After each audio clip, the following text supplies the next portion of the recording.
Happy Tuesday. This is Caitlin from Realty One Group Apex here in Colorado Springs, and today I'm going to be going over the top 3 questions that I get from first-time home buyers. The very first question that so many people ask is just, how do I buy a home? So the first thing that we have to do is get you pre-qualified with the lender.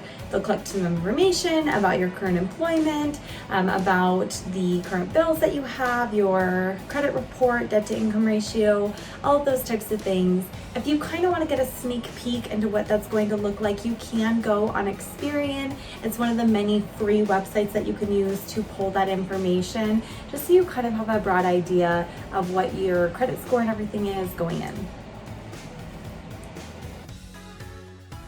The second most common question that I get asked is, what is earnest money?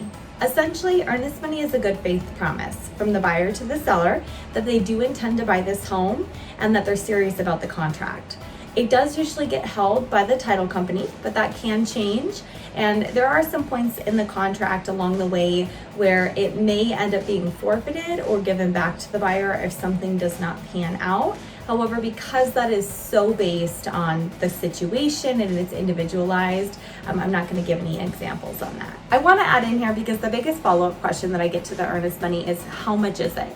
It can vary on the house. It just depends on the seller and what they would like to put in that listing contract. However, it does typically range between 1% to 2% of the sales price.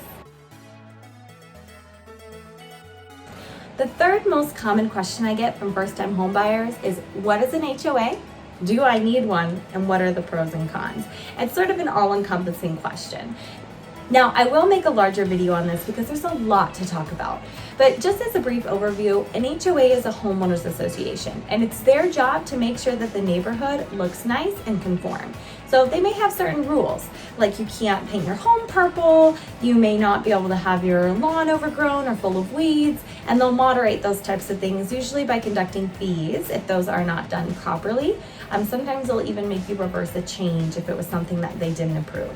Now, HOAs are beneficial. They do keep the neighborhood looking nice, and it has been shown that they have a higher resale value. All right, well, those are the top 3 questions that I get from home buyers.